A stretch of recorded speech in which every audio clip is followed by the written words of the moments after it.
గతంలో ఎన్నడూ లేని విధంగా కని విని ఎరుగని రీతిలో మావోయిస్టుల లొంగుబాట్లు పర్వం కొనసాగుతోంది. ఛత్తీస్గఢ్లోని బస్తర్ జిల్లా జగదల్పూర్లో ఆ రాష్ట్ర సీఎం విష్ణుదేవ్ సాయ్, హోంమంత్రి విజయ్ శర్మ ఎదుట మరో 200 మంది లొంగిపోయారు.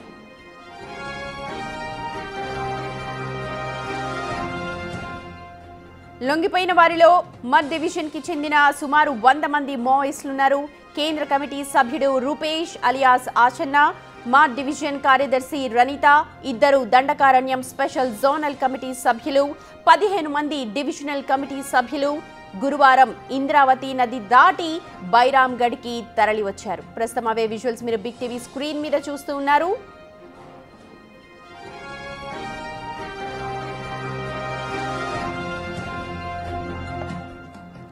రైట్, పదుల సంఖ్యలో మావోయిస్టులు నదిని దాటుతున్న దృశ్యాలు సోషల్ మీడియాలో వైరల్ గా మారాయి.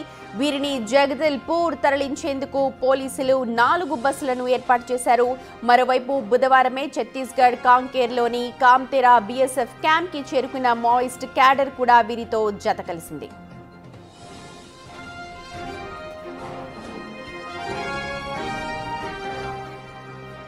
जो साथी लोग है जो सशस्त्र संघर्ष को जारी रखना है करके जो कहते हैं, साथी लोग भी अभी हम जिन विषयों को लेकर हमने ये निर्णय लिया, इसमें मेजॉरिटी साथियों को तो हमारा जो तरीका हमने लिया उस पर आपत्ति है, लेकिन वो तरीका किस स्थिति में हमने वो तरीका को अपनाया इसे समझना है करके मैं अपील कर रहा हूँ साथी लोगों को।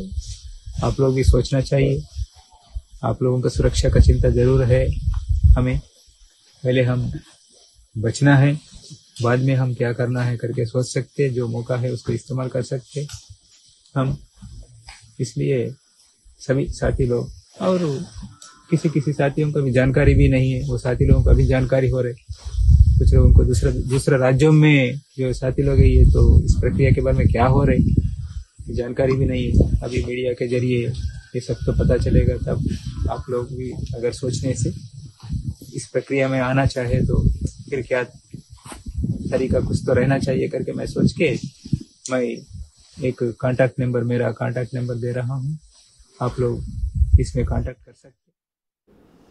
రైట్, వీరంతా కూడా ఛత్తీస్గఢ్ సీఎం ముందు లొంగిపోతూ ఉన్నారు. ఒకసారి ప్రత్యక్షంగా చూద్దాం ఆ విజువల్స్ అన్ని కూడా.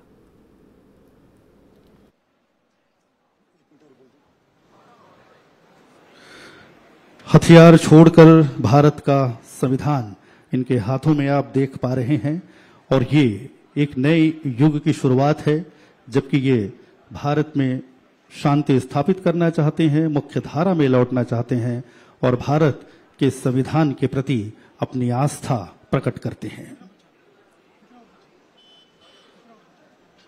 आज के इस ऐतिहासिक क्षण के आप सभी साक्षी हैं, आप सभी का हम अभिनंदन करते हैं। समाज के प्रमुख जिनका समन्वित प्रयास, पुलिस बल के साथ उनका सहयोग, उनका सामंजस्य, जबकि इतनी बड़ी तादाद में हम इन्हें इनके घर वापसी का रास्ता दिखा पाए हैं, पुनर्वास से पुनर्जीवन की ओर इनके कदमों को बढ़ा पाए हैं।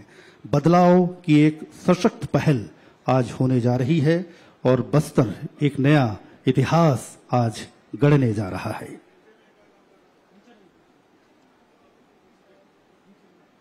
आज का यह निर्णायक और ऐतिहासिक घटनाक्रम क्षेत्र में नक्सल विरोधी अभियानों के इतिहास में माओवादी कैडर के सबसे बड़े सामूहिक पुनर्समावेशन के रूप में दर्ज होने जा रहा है। वामपंथी उग्रवाद प्रभावित क्षेत्रों में शांति, विकास और विश्वास परिवर्तन की जो आशा की किरण हम देख पा रहे हैं वो और ज्यादा चमकीली दिख रही है, और इसके गवाह आप, हम और ये सब बनने जा रहे हैं।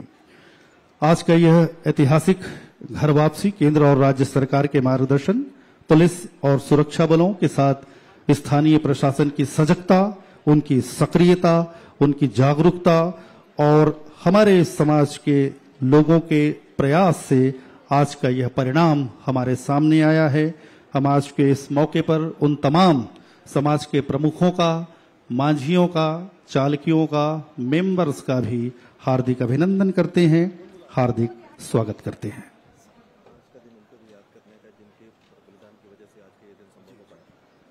और आज के इस महत्वपूर्ण अवसर पर हम उन्हें भी याद करते हैं जिनका बलिदान व्यर्थ नहीं जाएगा, और आज ये बात साबित होने भी जा रही है। हम उन्हें भी याद करते हैं और उनके योगदानों को मनन करते हैं कि उनका जो एक नींव उन्होंने तैयार की थी, आज उसका परिणाम हमें दिखाई दे रहा है।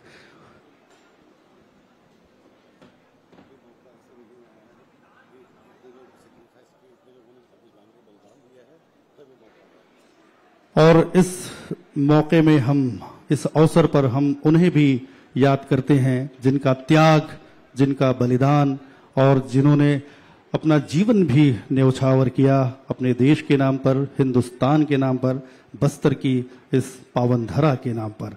वो एक शुरुआत थी इस नई इबारत को गढ़ने की, इस नई कहानी को बुनने की, इस नए परिदृश्य को ढालने की। और आज రైట్, వరుసగా లొంగుబాట్ల పర్వం కొనసాగుతోంది. ప్రస్తుతం ఛత్తీస్గఢ్లోని బస్తర్ జిల్లాలో దాదాపు 200లకు పైగా నక్సలైట్లు లొంగిపోయారు. అందులో ఆసన్న అలాగే రణిత లాంటి ప్రముఖ నేతలు కూడా ఉన్నారు. అయితే ఈ పరంపర ఇలాగే కొనసాగుతోంది. ఘర్ వాపసీపై మాట్లాడుతూ ఉన్నారు మా associate input editor Nagesh join అవుతూ ఉన్నారు మనతో. దీనికి సంబంధించిన అప్డేట్స్ అందించడానికి నగేష్, అన్నలు ఇక అడవులు వదిలి జనం బాట పట్టినట్టే అనుకోవచ్చు. ఆపరేషన్ కగార్ కావచ్చు, కేంద్రం చేపట్టిన ఘర్ వాపసీ కార్యక్రమం విజయవంతమైంది అని అనుకోవాలా? ఖచ్చితంగా విజయవంతమైందని చెప్పొచ్చు. ఎందుకంటే ఈ మధ్య జరుగుతున్న ఒక సంవత్సర కాలంగా ఆపరేషన్ కగార్ అనేది అడవులని పూర్తిగా జల్లెడబడుతూ భద్రతా బలగాలు ఎక్కడ మావోయిస్టులు ఉన్నా కూడా వాళ్ళపైన అటాక్ చేయడం కోసం కొత్త కొత్త డ్రోన్ కెమెరాలు కానీ అధునాతన ఆయుధాలతో అటాక్ చేస్తున్నారు. ఇప్పటికే మావోయిస్టు పార్టీకి పెద్ద దిక్కైన నంబాల కేశవరావునే కోల్పోయిన పరిస్థితి. అంటే తీవ్ర అనారోగ్యం కావచ్చు, వాళ్ళ వయసు పైబడడం కావచ్చు, రకరకాల ఇష్యూల వల్ల మావోయిస్టులు అనేది తలదాచుకోవడం కష్టమైందని చెప్పొచ్చు. ఇప్పుడు ఆశనతో పాటు 208 మంది మావోయిస్టులు, అందులో 110 మంది మహిళలు, 98 మంది పురుషులు ఉన్నారు. సెంట్రల్ కమిటీ పొలిట్ బ్యూరో సభ్యుడిగా ఉన్న ఆశన లొంగుబాటు అనేది పార్టీకి తీవ్ర నష్టం చేసిన ఆయన చెప్పే ఇంటర్వ్యూలో, అంటే మేము ఇప్పుడు పోరాడలేని పరిస్థితి ఏర్పడింది, జనజీవన స్రవంతిలోకి రావాల్సిన అవసరం ఏర్పడిందని చెప్పి ఆయనే డైరెక్ట్ గా చెప్తున్నాడు. అంటే తుపాకులు వదిలి ఎవరైతే మావోయిస్టులు ఉన్నారో వాళ్ళందరూ ప్రజాస్వామ్య పద్ధతిలో ఎలక్షన్ లో పోటీ చేయడమా, లేదంటే ప్రజాస్వామ్య పద్ధతిలో ప్రభుత్వాలపై పోరాటం చేయడమే ఇప్పుడు మారిపోయిందని చెప్తున్నారు. తక్కలపల్లి వాసుదేవరావుగా అతను వరంగల్ జిల్లా పాత జిల్లా నుంచి పొల్లానిపల్లి నుంచి తను ఎప్పుడో 4 దశాబ్దాల క్రితం వెళ్లిపోయాడు. తదుపరి అతను అంచెలంచెలుగా ఎదుగుతూ కేంద్ర కమిటీ సభ్యుడిగా, ప్రస్తుతం మాడ్ డివిజన్ కార్యదర్శిగా ప్రస్తుతం తను విధులు నిర్వహిస్తున్నాడు. తనతో పాటు రణిత అక్కడే విధులు నిర్వహిస్తుంది. వీళ్ళందరితో పాటు మొత్తం 208 మంది మావోయిస్టులు తీసుకొచ్చి లొంగుబాటుకు గురి చేసినట్టునే బిగ్ ఇష్యూ అని చెప్పొచ్చు. ఇప్పటికే మల్లోదుల వేణుగోపాల్ తనతో పాటు 60 మందిని లొంగుబాటు దిశగా తీసుకొచ్చి ఆల్రెడీ 2 రోజుల క్రితం వాళ్ళందరినీ మహారాష్ట్ర సీఎం ముందు వాళ్ళందరినీ లొంగుబాటుకు, అంటే ఆయుధాలతో పాటు 54 ఆయుధాలతో పాటు లొంగిపోయారు. ఇప్పుడు దాదాపుగా మొత్తం ఇప్పుడు ఈ 208తో పాటు 61 మంది, అంటే 269 మంది లొంగుబాటు అనేది కూడా బిగ్గెస్ట్ ఇష్యూ. అంటే భారతదేశ చరిత్రలో ఇంతమంది 3 రోజుల్లో ఇంతమంది లొంగిపోవడం అనేది కూడా మావోయిస్టులకు పెద్ద మైనస్ గానే చెప్పొచ్చు. చాలా మంది సానుభూతి పరులు కానీ, ప్రస్తుతం బయట ఉన్న మాజీ మావోయిస్టులు కానీ వీళ్ళందరిపైన అయితే తీవ్ర విమర్శలు గుప్పిస్తున్నారు. అంటే వీళ్ళ కోసం, ఆశన్న కోసం కావచ్చు, మల్లోదుల వేణుగోపాల్ కోసం కావచ్చు, సో కాళ్ళు ఎవరైతే ఉన్నారో ఇప్పుడు వీళ్ళందరూ లొంగిపోతున్న వీళ్ళందరి కోసం ఎందరో ప్రాణాలు బలిపెట్టారు, అమరవీరులు అయ్యారు. వాళ్ళు ఈ రోజు తమ అవసరాల కోసం, తమ స్వార్థం కోసం, తమ ప్రాణాలని వాళ్ళు కాపాడుకోవడం కోసం లొంగిపోతున్నారు. ఇది పూర్తిగా ద్రోహులు చేసే చర్యనే. మావోయిస్టు పార్టీకి తీవ్ర ద్రోహం చేసిన తర్వాతనే వీళ్ళు లొంగుబాటుకు ముందుకెళ్లారని చెప్తున్నారు. వీళ్ళు చెప్పే ఇష్యూని, అంటే ఏదైతే పీడిత ప్రజల కోసం కావచ్చు, తాము పోరాటం చేస్తున్నాం, భూస్వామ్య పద్ధతిని వ్యతిరేకిస్తూ మావోయిజం ఏర్పడినా కూడా 1970s లో వచ్చిన ఆర్ఎస్సీ నుంచి, రాడికల్ స్టూడెంట్ యూనియన్ నుంచి ఈనాటి మావోయిస్టుల వరకు కూడా ప్రస్థానం కొనసాగినా కూడా అప్పటి పరిస్థితులు వేరు, ఇప్పటి పరిస్థితులు వేరు. ఇప్పుడు దాదాపుగా మీరు అన్నట్టుగా 260 పైచిలుకు మంది లొంగిపోయారు. అటు అంబుజ్మడ్ అడవులు కావచ్చు, నల్లమల అడవులు కావచ్చు, ఛత్తీస్గఢ్ సంబంధించి మొత్తం కూడా అడవులన్నీ ఖాళీ అయిపోయానుకోవచ్చా, లేకపోతే ఇంకా ప్రామినెంట్ పీపుల్, ఇంకా ప్రామినెంట్ లీడర్స్ ఉన్నారా? ఉన్నారు. ఒక 25 నుంచి 30 మంది ప్రామినెంట్ లీడర్స్ అయితే ప్రస్తుతం ఉన్నారు. అంటే ముప్పాళ్ళ లక్ష్మణరావు గణపతి గాని, అలాగే మల్లా రాజిరెడ్డి గాని, ఇంకా కొంతమంది మేజర్ ఎవరైతే మావోయిస్ట్ పార్టీని పెద్ద ఎత్తున నడిపిన, మావోయిస్ట్ పార్టీ మావోయిజాన్ని ప్రజల వైపు తీసుకెళ్లిన వాళ్ళంతా ఉన్నారు. కానీ వాళ్ళందరూ ఎక్కడ ఉన్నారని మాత్రం ఇప్పటికీ సరైన సమాచారం లేదు. అంటే వీళ్ళందరూ ఇప్పుడు మల్లోదుల వేణుగోపాల్ లాంటి వాళ్ళు, ఆశన్న వాళ్ళు లొంగుబాటు గురైన తర్వాత వాళ్ళ సమాచారాన్ని పట్టుకోవడం అనేది కూడా పోలీసులకు కొంచెం ఈజీగానే ఉంటుందని చెప్పొచ్చు. ప్రస్తుతం వీళ్ళందరూ వాళ్ళ పోలీసుల సండర్లో ఉంటారు. మరో నెల రోజుల పాటు కూడా వీళ్ళ నుంచి చాలా సమాచారమే, అంటే ఎక్కడెక్కడ వీళ్ళ స్థావరాలు ఉన్నాయి, ఎక్కడెక్కడ వీళ్ళు తిరిగారు, మావోయిస్ట్ పార్టీ అడవులలో డంపులు పెడుతుంటుంది, అంటే ఆయుధాలు కానీ వీళ్ళకి వచ్చిన డబ్బులు కానీ దాచిపెడుతూ ఉంటారు. ఆ డంపుల్ని వెతకడం, ఆయుధాలను కూడా స్వాధీనం చేసుకునే పనిలో మాత్రం పోలీసులు ఉంటారని చెప్పొచ్చు. వాళ్ళని వెంబడేసుకొని తిరిగి వీళ్ళు ఏ ప్రాంతంలో, అంటే అక్కడ అడవులలో అయితే ఉందో మహారాష్ట్ర కానీ, ఛత్తీస్గఢ్ కానీ, మధ్యప్రదేశ్ కానీ, వీరు ఎక్కడెక్కడ తలదాచుకున్నారో ఆ ప్రాంతాలన్నీ కూడా తిప్పే అవకాశం కనిపిస్తుంది.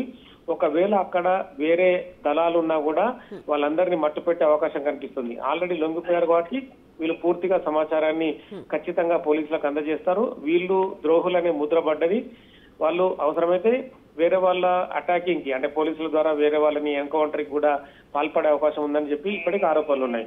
ఈ క్రమంలో ఖచ్చితంగా వీళ్ళందరూ పోలీసులకు ఉపయోగపడే విధంగానే ఇప్పుడు లొంగుబాటు జరిగిందని చెప్పి ఇప్పటికే చాలా మంది మాజీ మావోయిస్టులు ఆరోపిస్తున్నారు. కాబట్టి వీళ్ళ నుంచి తదుపరి సేకరించే విధంగా మావోయిస్టు కేంద్ర కమిటీ సభ్యుడిగా మల్లోదుల వేణుగోపాల్ ఉన్నాడు. కాబట్టి దేశంలో ఎక్కడెక్కడ ఏ స్థావరాలు ఉన్నాయి, మావోయిస్టులకు సంబంధించి ఏ ప్రాంతాలు కీలకంగా ఉన్నాయి, అక్కడ మావోయిస్టులు తలదాచుకొని వాళ్ళ ప్రస్థానాన్ని ఎలా కొనసాగించారు, ఇంకా ఎవరైనా కొత్త వాళ్ళు లింకప్ ఉన్నారా, ఇవన్నీ కొత్త సమాచారం అంతా కూడా ఖచ్చితంగా సేకరించే అవకాశం కనిపిస్తుంది వీళ్ళ ద్వారా. నగేష్, ఇప్పుడు ఆల్రెడీ 300 మంది దాదాపు లొంగిపోయారు. వీళ్ళకి పునరావాసానికి సంబంధించి కూడా పెద్ద క్వశ్చన్ ఎరైజ్ అవుతోంది. దీన్ని ఎలాగ మనం చూడాలి?